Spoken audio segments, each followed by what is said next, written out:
Okay. Hey, Tiffany. Okay. It worked. We're live. Hi. It's going. Hi. Hey, Hi. everybody. Welcome to Mom Cave Live, where we may have lost our minds, but we haven't lost our senses of humor.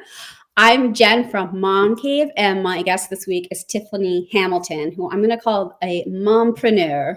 Is that how you would pronounce it? A Yes. mompreneur. She is the founder, CEO of Victor Wear. And it's an amazing company. We're going to talk all about her mission and why it's important. Welcome, Tiffany. Oh, thank you. Thanks so much for having me. Happy to Thanks. be here. Thanks for being here and dealing with all of our technical issues that we always seem to have. No Uh, worries. no, Tiffany, can you tell everybody how the idea of your company came about? Yes. So I'm actually the co-founder. My son is actually a founder. He is 15. He has high functioning autism. And this is an idea that we've had for a while. He's very artistic. So originally we were thinking, oh, we should do t-shirts with your art. Hmm. And he's kind of grown out of that. And the idea has more so evolved to inspirational activewear. So it's something we've been planning for a while, and we just decided to just do it Just do it. and launch in April. But the whole idea now is around empowering people with disabilities and really creating economic opportunities. Like I mentioned, my son, 15, he'll actually be 16 very soon, next week. Wow. And yeah, so, getting very close to the working world, and I want to create opportunities for him and for people like him, because the unemployment rate in the disability community is really staggering. Like there's, Hmm.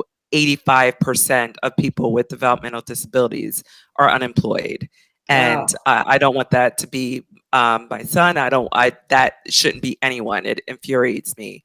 So this Right. company is a way of creating opportunities. We want to build it and become a major employer of people with disabilities, and also the other part of it is really around inspiring triumph over obstacles, and that's really we call them like fellow victors. We define victors as people who overcome obstacles through grit and determination, and that's Wow. been so much of our journey together. I, Yeah. yeah, That's great. Well, for any 15-year-old to be the co-founder of a business is huge.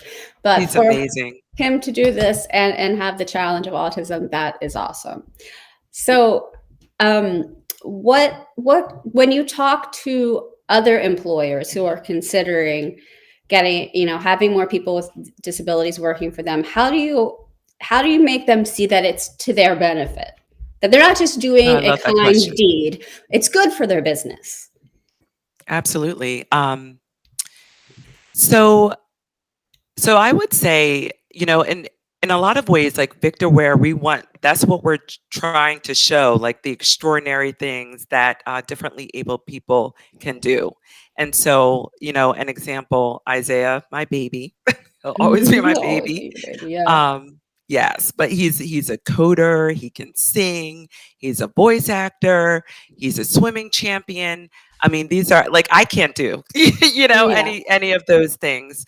Um, and just, there study after study, and I don't have those studies in front of me, but just But they Google. exist You and know, you can get, yeah, you can absolutely. get them if you want. Google is your best friend, but so many studies show like the value of a diverse workforce, whether it's diverse in terms of abilities, in terms of race, socioeconomic status. Everyone brings value. Everyone brings a different perspective, and together that perspective is so much more powerful in terms of like what you can contribute to the world than like a homogeneous mindset.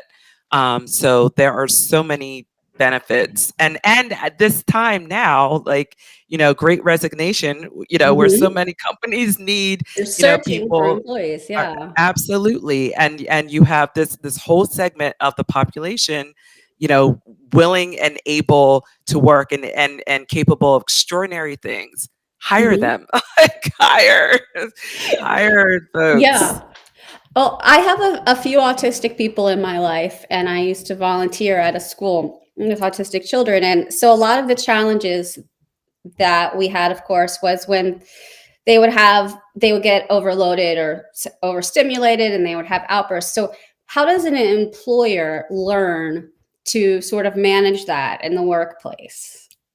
Yeah, great question. Yeah, is there an organization they can go to? Are there guidelines? How do they work Yes. with that?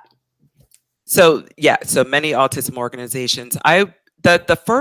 The key thing about autism is that it's different for every single individual. And I think that is where it gets tricky. Like, folks don't like the the nuance, but Right, it really everybody is. just wants do X, Y, Z, and Exactly. And there's yeah. no sort of formula for autism. So and what you described as kind of like sensory overload, dealt with it a million times with my son. Um, so there are a couple of things. There are like government organizations that provide like job coaches Okay. for people on the spectrum. There are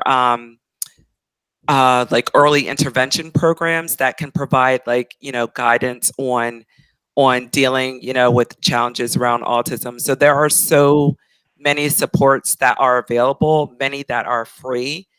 Just Google your local nonprofit, county government that can provide that kind of assistance. And when it comes to employment, I would say employers have to be very invested in making it work, Mhm. and you have to do the work, to understand, particularly with autism, that it's a spectrum, it's a wide spectrum, and understand what that means. And then understand how to provide support um, across, the spectrum, and reach out to available resources, make that investment to make it work. Yeah, totally.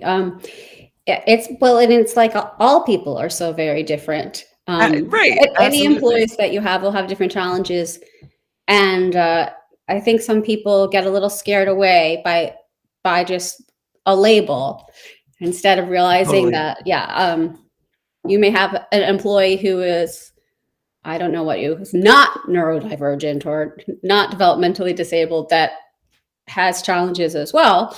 And then you may have someone who's developmentally disabled who has these amazing gifts that you wouldn't have had in your business if they weren't Exactly. there. Yeah. Exactly. Um, and we're all figuring it all out as we go along, just like motherhood, Totally. right, Tiffany?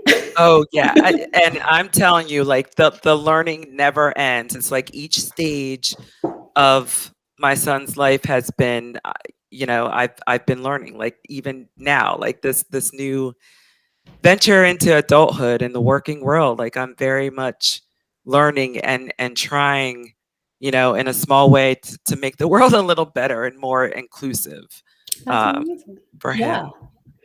And you're taking this on as the mom, as moms do. Whatever our kids need, we somehow find a way. We if we don't know something, we have to learn about it. We'll figure it out, yes. Yeah. If you wouldn't mind, would you share with me a little bit, like when you first started learning about autism, what kind of things were good supports or resources for you as a mom? Oh. Um, you know what? Like, the first thing that comes to mind, I think, is the classic. I think it was the book, What to Expect When You're Expecting. Mhm.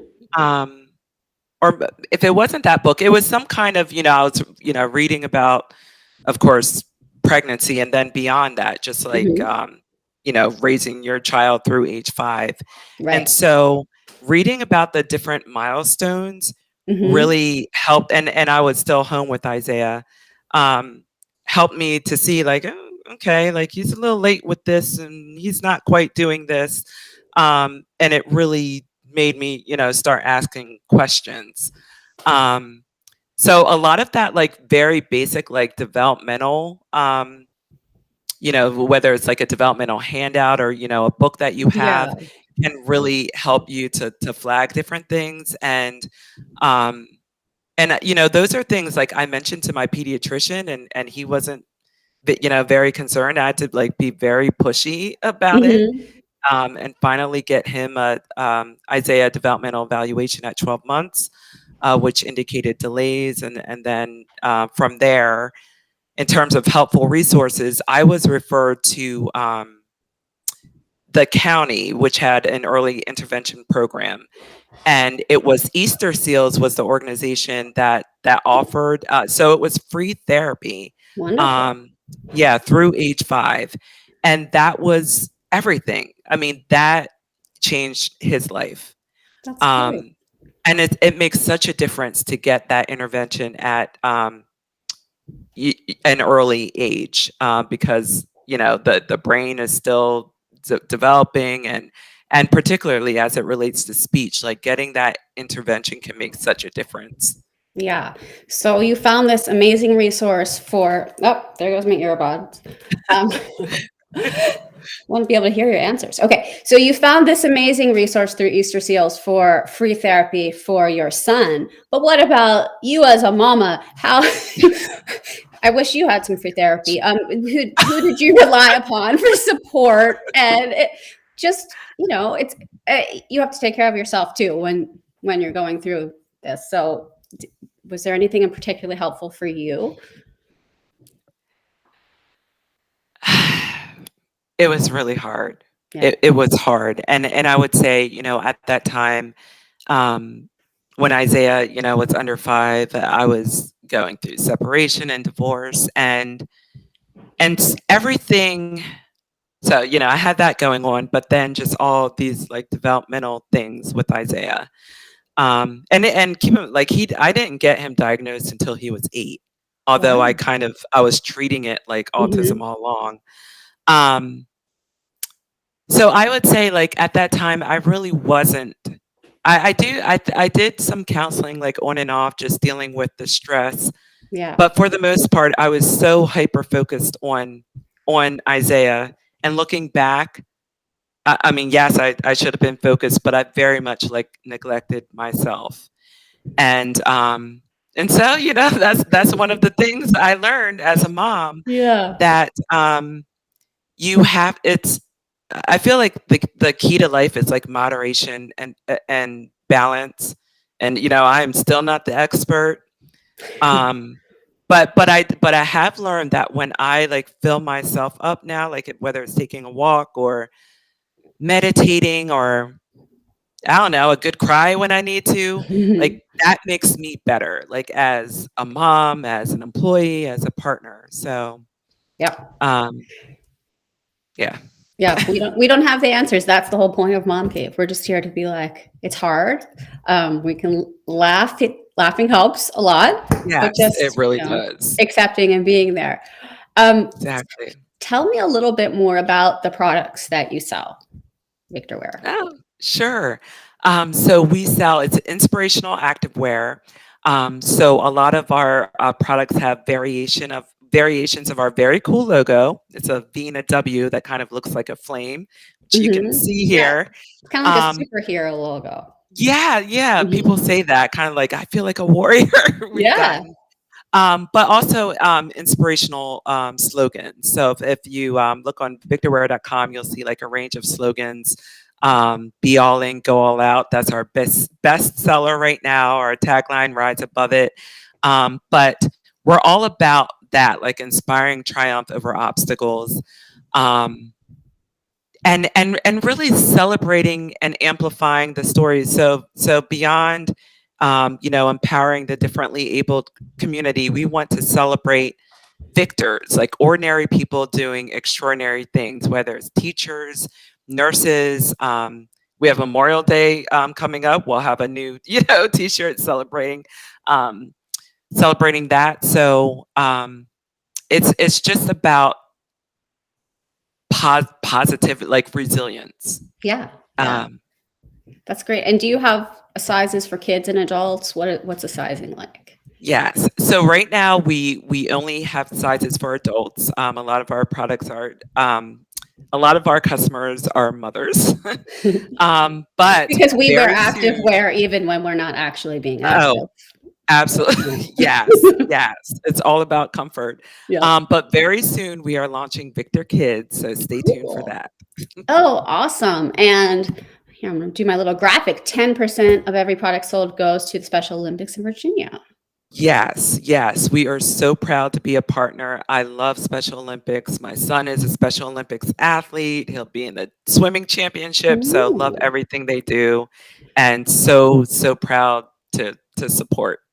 It's a great organization. So It see, is. if you ever need a reason to spend money, it's always good to be like, 10% of this is going to the Special Olympics. I can buy all the stuff I want. Absolutely.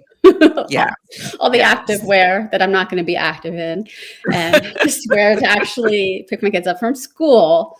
So it's such a great important mission. Is there anything that you just want to get out there in the world? If people had to remember one thing about people with developmental disabilities in the workforce, what would you say?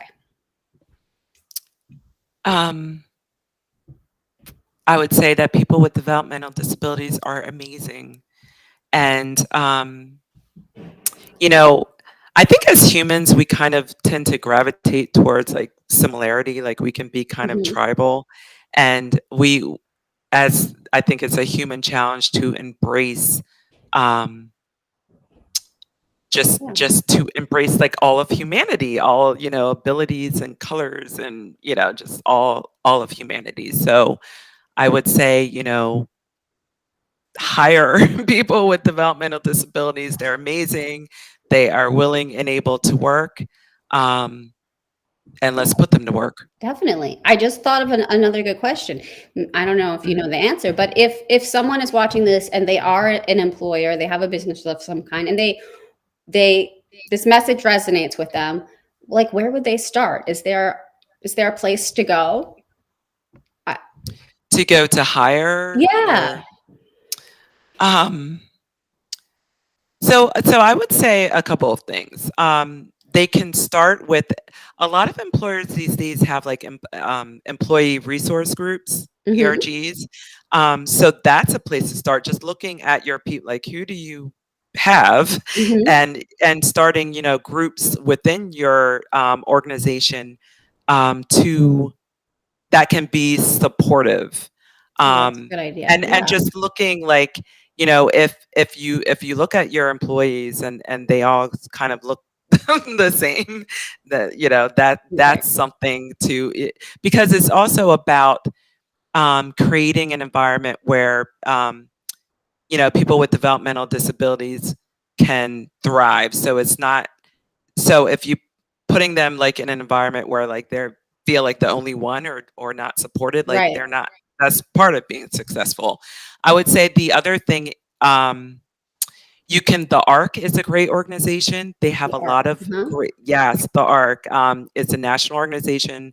They have a lot of employment programs. That would be one to connect with, and they could certainly like refer you to um, resources that could help make you successful in hiring differently abled people. Awesome. Okay. Well, check out victorware.com, and 10% goes to Special Olympics in Virginia.